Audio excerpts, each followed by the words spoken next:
All right, okay, so our next speaker is Kunal Talwar. I guess Kunal does not need an introduction to this audience. He's done so many foundational work in this space of privacy and DP, and today he's going to be talking about efficient, robust private aggregation for DP. So Kunal, please. Thanks, Peter. Okay, yeah, so I guess I want to talk about some work at the intersection of DP and cryptography. So I guess more precisely, we'll be talking about how to aggregate high-dimensional vectors for the sake of differentially private algorithms and do it in a kind of secure way and do it efficiently and robustly. And I guess I'll define all of what all of those words mean. Okay, so I guess just to set things up, here's the problem I want to look at. You have n clients. Each client has a single vector. I'll call that vector vi. This, this vector will be in R to the d. So think of d as being very large. So that's why I'm using capital D for dimensionality. And these vectors will be bounded in L2 norm.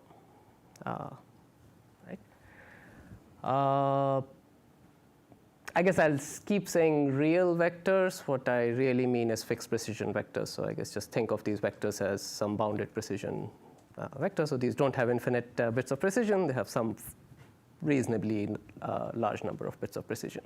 Right? My goal is to estimate the sum of these vectors. So I want to learn the sum of n of these vectors. So I guess this is kind of the standard aggregation problem. This is very useful for differential privacy. So I guess we talk about federated learning. These VIs could be gradients. We can talk about federated statistics, where these VIs are perhaps some vector representations of data in some high dimensions. So I guess the kind of use cases Roxana was talking about would kind of fall into that bucket. And I guess more broadly, I guess kind of the SQ theory tells us that if you can do aggregation, you can do a lot. So that's why we're interested in this question. We'll be studying this problem in the PRIO model of computation. So this is a way of doing secure aggregation due to Corrigan, Gibbs, and Bonnet, where you assume you have two servers, and you trust that these two servers are not colluding. So at least one of them is honest. And what you want is that either of these servers learns nothing but the aggregate. Right? And I guess if you're doing DP, you would add some noise to it, so it would be nothing but the noisy aggregate. Let's not worry about the noise for the moment. Yeah?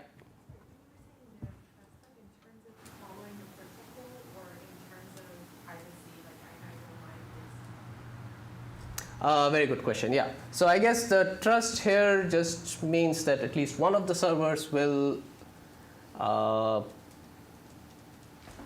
guess, follow the protocol and not share any additional information that we expect it not to share with the other servers or publish it. Or receive any information from the other server. Sorry? Or receive any further information. Well, I guess if the other server is honest, then it shouldn't send it anyway. So I guess these two servers are sort of not colluding with each other to try to break privacy. They are working together to compute this aggregate. Yeah. Wait, sorry. They're both trying to figure out the aggregate, but one of them cannot be trusted? One of them may not be trusted. Okay, that's a very good question. So for the purpose of utility, we'll assume that both of these are following the protocol and they both want to compute the sum. One of these may be honest but curious, for example. So it may try to do things in addition to what's expected in the protocol to try to break privacy. And we are going to design protocols, or I guess PRIO is a protocol where you have the property that even if one of the servers was arbitrarily malicious, they would not learn anything about individual data points. So a server can break things and end up with a computation where you don't learn the sum, but they will not learn any individual data point in either case. Yeah. Related but different.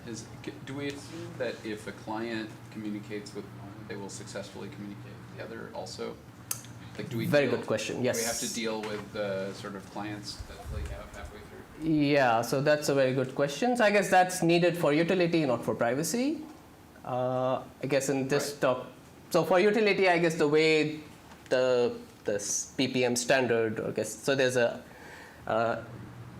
effort to create a standard around this, and I guess the way these standards usually work is you actually send both of these shares encrypted to a single server, Oh, nice. I see. and that server will just And that forward server it. So just you shares the- ensure okay. that So that there's deals with the yeah. like atomicity issue. exactly. Right. But yeah, that's for this talk, so we can just assume that both servers will receive the shares. So just one more thing here. So Yeah.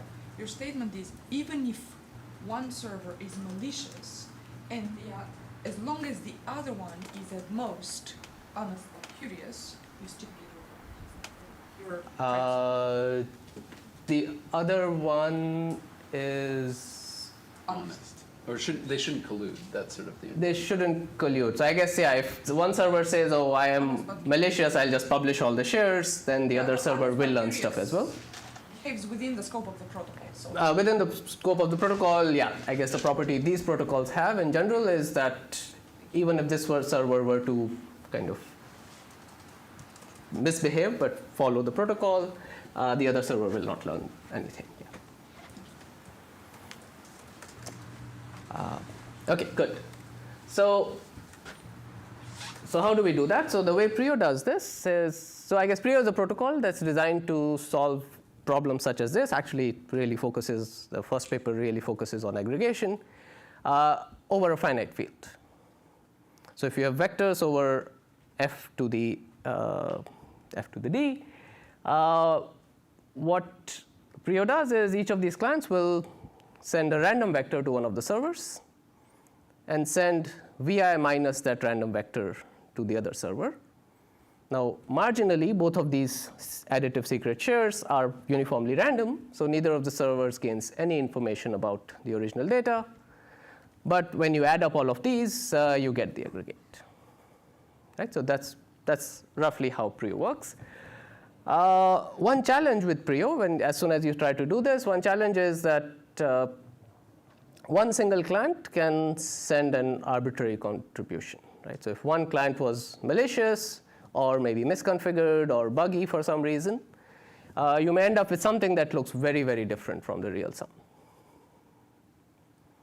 Right? So what you would like is that is something more robust, where one client cannot arbitrarily derail the computation. Right? And I guess Prio does that already. So Prio shows that if you have any arbitrary sort of arithmetic circuit defining a validity criteria, so I guess maybe the simplest way to think about this is, imagine we expect these vectors to be 0, 1 vectors. Right? As vectors in a finite field, we are requiring that each entry of this vector must be either 0 or 1, but not any of the other values. This predicate can be validated in Prio using an additional protocol that they call a distributed zero-knowledge proof, where the verifiers interact with the clients in a certain way, so that in the end, the verifiers, the servers, are convinced that this predicate is satisfied, but learn nothing else.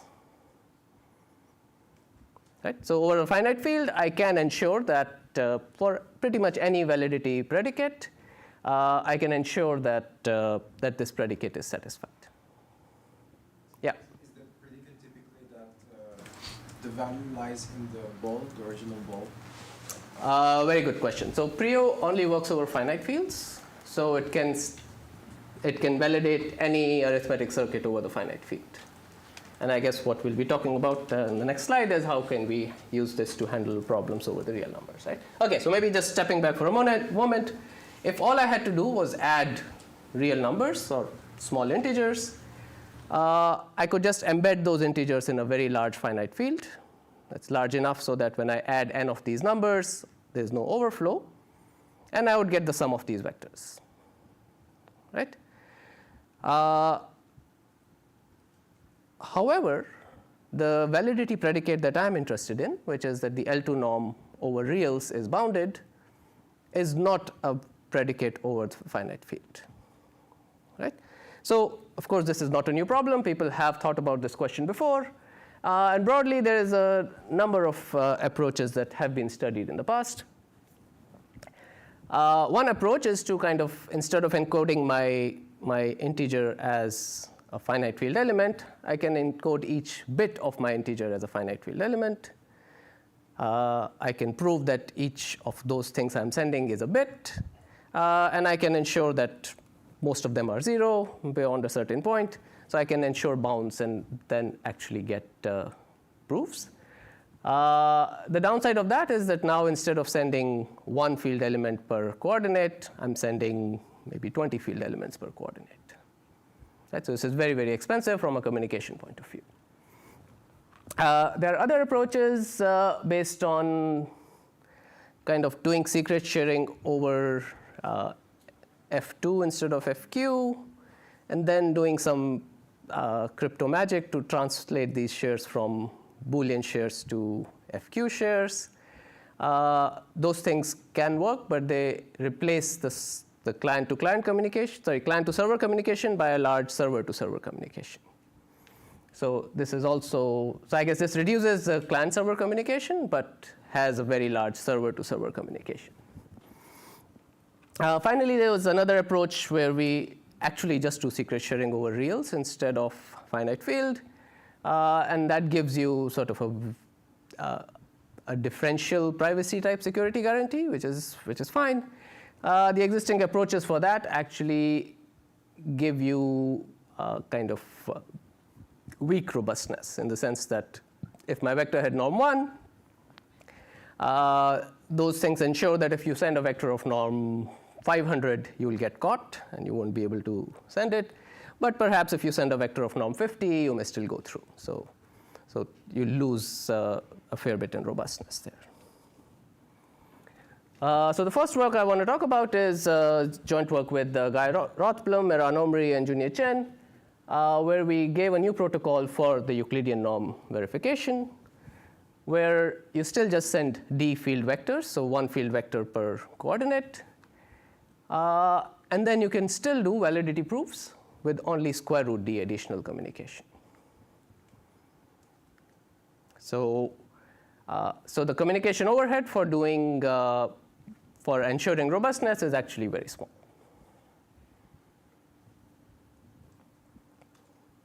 Okay, so I'll give you a quick flavor of how Pine works. As we said, we can prove validity predicates over the finite field. So I can prove to you that the sum of the entries of vi squared is some bound, some value b mod q. Right? So this is a finite field predicate. This we know how to validate with square root d communication. Right? The problem with this is that there can be wraparound. Right? Maybe in the good case, I'm sending you coordinates which actually add up to b. But I could also be sending you coordinates which add up to b plus q. Right? The nice thing about doing this proof first is that now I only need to worry about sort of very, very well separated cases. Right? And this turns out is something you can do. So here's one simple way to do it. I'll pick a random vector z, which is uniform over -1, 0, or 1. And then if you look at the dot product of z and v, in the good case, the dot product is pretty small. It's at most like 10 square root b. So this is over integers, it's only about 10 square root b. In the bad case, if summation vi squared is b plus some other multiple of q, you can show that at least with probability half, the absolute value of z dot v is going to be outside the interval minus 10 root b to 10 root b. Right? So over the finite field, if q is large enough, you can ensure that in the good case, there's this very small interval that the dot product lies in, for sure. And in the bad case, it's very unlikely to lie in this small interval. Right? And I guess this then kind of reduces it to doing kind of inequality check over the finite field, checking that something I can compute lies in a small interval in a finite field. This is something we show we can do. We can basically reduce it to an equality check and then kind of fall back on standard machinery from Prio. The communication cost is only about square root d, which comes really from doing this fully linear PCPs.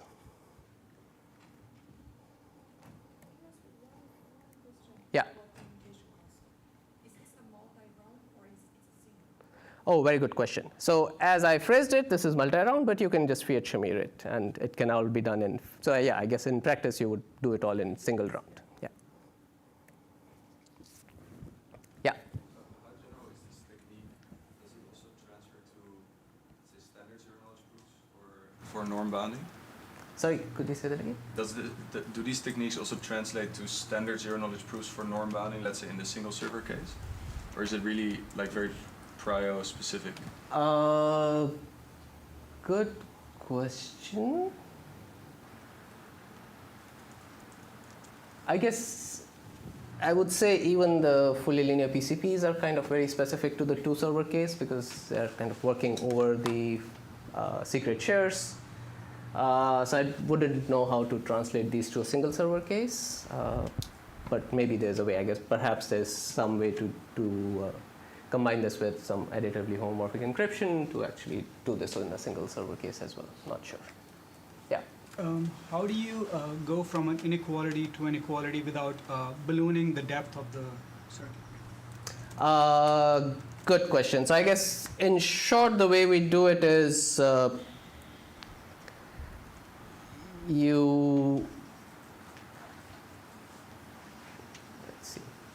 So I guess if there's only really one inequality, then we can kind of essentially fall back on the technique I mentioned earlier, where you send me the bits rather than the finite field representation, and then checking whether the bits I'm sending you match the value I'm sending you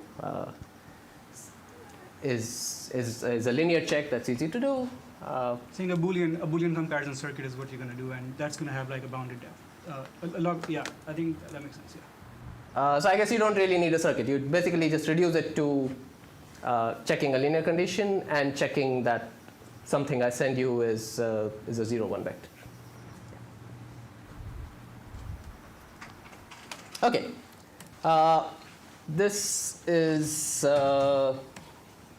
kind of all I will say about Pine, except I'll just add that it's not just asymptotically small. These are actually very small numbers. So even for d being 1 million, the overhead of doing Pine is only about 3%. And as d becomes larger, this overhead gets much smaller. So this is kind of practical for moderately large d. Okay. But what if d is much larger, right? Often in current day and age, we want to train models that are a lot more than 1 million. Already for d being about 10 million, this communication just for sending the payload is about 80 megabytes. That's already too large. So I guess the question we want to ask next is, can we do better? Can we get away with communication that's sublinear in d? Right? And I guess just off the top of our head, that seems impossible, right? Like just each user is contributing at least d bits of information, can't really get away with less than d. But notice that we are doing this for differential privacy. So once we compute the sum, we are going to add noise anyway. So there's no point trying to compute the exact sum. If we allow ourselves to compute an approximate sum, can we get away with sublinear communication?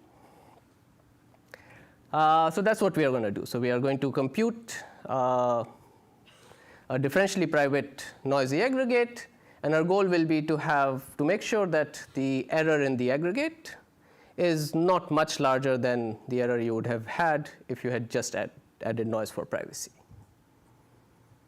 Right? And we'll try to keep the kind of overhead really, really small, even in terms of constants.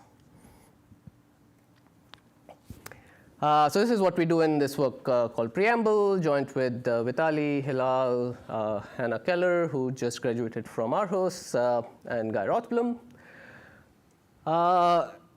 And here is kind of the starting idea for preambles. This is sort of not new. This is a very natural idea. I have a high-dimensional vector. I want to send it to you. I'll do a random projection. Right? So for now, let's think of doing a coordinate projection. So instead of sending all of the coordinates, I'll just pick 6 coordinates at random and just send those. This is a sparse vector, can be communicated more efficiently. To be a little bit more precise, if I sample n coordinates from D, I'll scale them up by a factor of D over n so that the expected value of the vector I'm sending is equal to the original vector.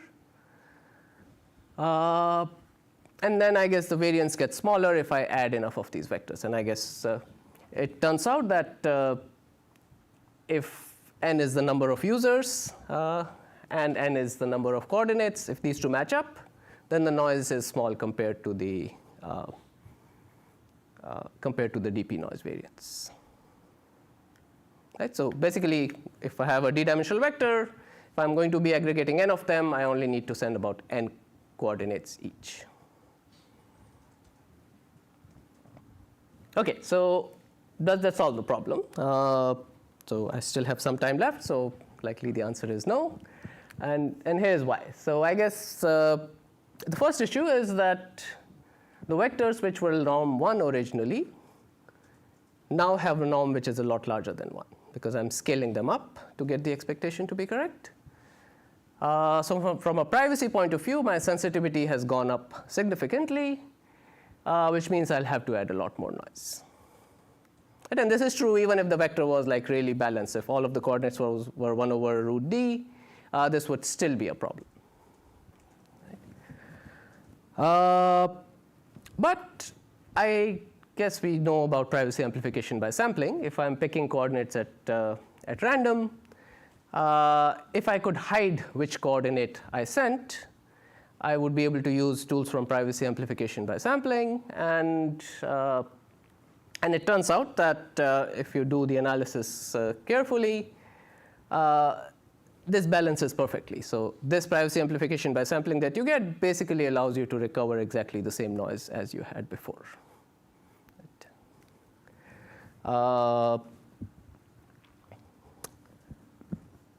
Good. Okay. So I guess that would work if I can hide the non-zero coordinates of the vector I'm sending. How do I do that? So this is a problem that cryptographers have already studied. There's this wonderful, beautiful line of work on distributed point functions, which solve essentially exactly this problem. If I have a vector which has, if I have a vector which is sparse, they allow you to send this vector with communication cost that scales with the number of non-zero entries. Unfortunately, the communication cost has a large constant, actually non-constant term. There's a log d overhead in doing so. And also, I guess the server compute, at least if you do this naively, is n times d. You can improve on this a little bit, but then you pay even more in communication cost. So in terms of both, I guess mainly communication complexity, but also the server compute cost, this is not quite there. There's also the additional matter of truncation error, which I guess, so I guess basically to actually do this privacy amplification properly, what you need to make sure is that each coordinate is bounded by 1 over root d. And I guess if it's bounded by 2 over root d, you'll have to add twice as much noise and so on. You can do that, but you pay a cost. You pay some error in trying to impose this constraint. And that error is at least a constant using the methods we know. So we'll try to address both of these problems. And I guess, so to be fair, I guess our motivation for doing what I'm going to do next really came from the cryptographic point of view, that this large communication cost is what we wanted to reduce, I would say this was like a nice side benefit. Okay, so here's what we are going to do. This is kind of a very simple thing. Earlier, I was sampling n coordinates at random. Instead, I will break my vector into blocks of size b. So b is some parameter. And instead of picking coordinates at random, I'll pick blocks at random for the same total number of coordinates. Right, so I'll have blocks of size b. In this picture, they are blocks of size 3. And instead of picking 6 coordinates, I'll pick 2 blocks. So you should think of k times b as being equal to n. That will stay constant. But the nice part is that when you do that, the communication cost becomes k times b, which is kind of the payload, which is n, plus a small additive factor which grows only as k and is independent of b.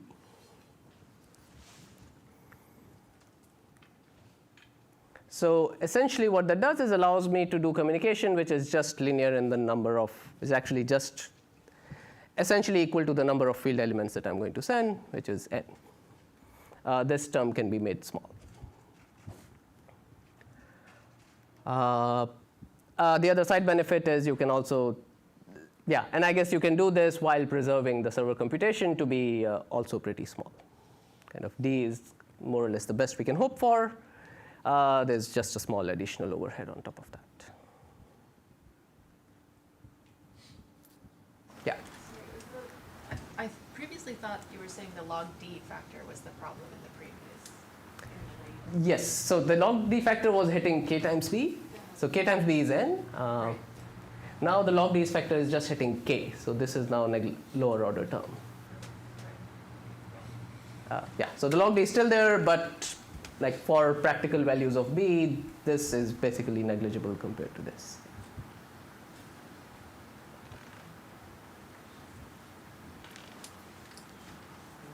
In terms of utility here, can you match the constants of unconstrained? 2 slides. Yes.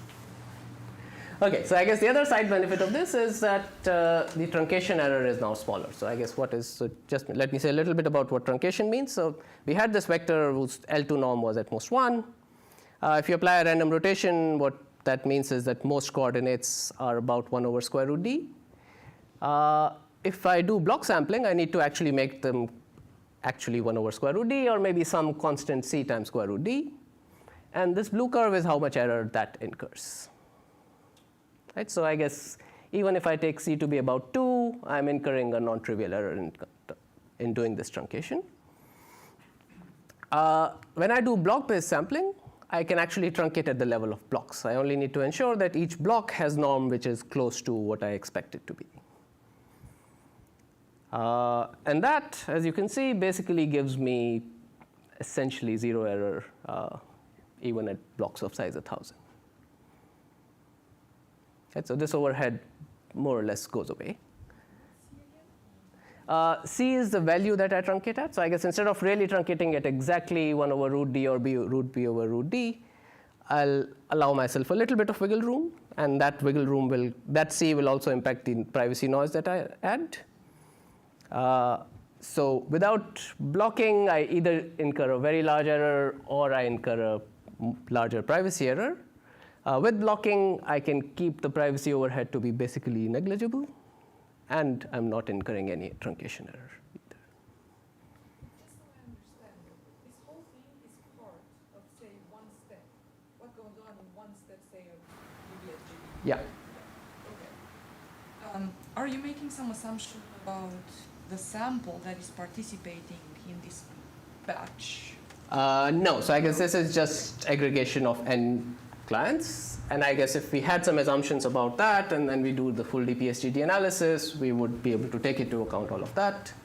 And I guess kind of modern accounting methods that I'll maybe refer to in 2 slides do all of that. Yeah. Okay, so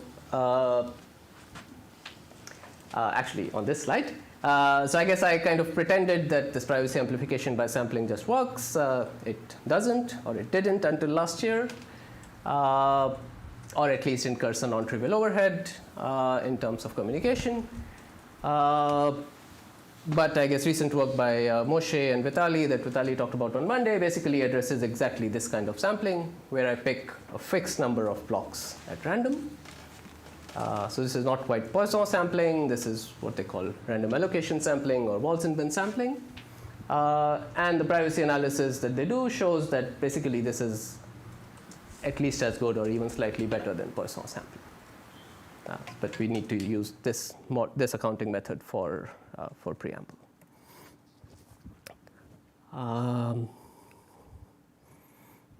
Oops, I went too fast. Okay, so the error. So this is the amount of noise I would have had to add if I was in a single server setting. I just add Gaussian noise. Note that the scale starts at 4. This is what we get for preamble. So there is a tiny overhead. And this is somewhat old. This is using RDP accounting. I think using Vitali's latest accounting, this gap will also likely disappear. But I would say the main takeaway from this is that instead of requiring communication that is 8 million, you can get away with communication that's like almost 100 times smaller and incur almost no additional overhead in error. So we get error as good as the standard DP thing with full communication, but with 100 times smaller communication. Oh, this is L2 error, yeah, or X. Yeah, this is the variance of the noise, standard deviation of the noise, actually. Yeah. So this is on each coordinate? This is in each coordinate, yeah. But this is for the sum. So if you're averaging, this gets scaled down, yeah. For the communication costs, are you counting double for the 2 servers? Oh, great question. So, so in practice, when we do this, note that one of the servers is actually receiving a random share. So the way actually even Prio proposes to do is to actually just send the seed to one of the servers. So you actually don't really pay additional communication. Yeah. And I guess the nice thing is that DPFs maintain that property that we can get away with without really sending the shares for one of the 2. Okay, so I guess that's all I'm going to say. I told you about Pine and preamble. I guess I didn't quite say, but again, in preamble, we can do proofs of validity, building up on Pine, and proofs for DPFs, and combining them to get validity proofs. So if you want to do high-dimensional vector aggregation, this is something that's actually very feasible in this 2-server model. Thank you.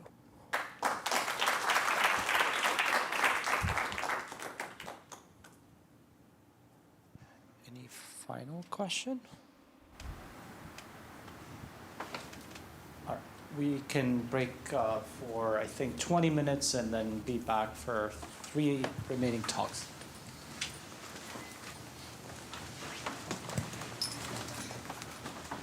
Do you want to raise yet another one? Some other question?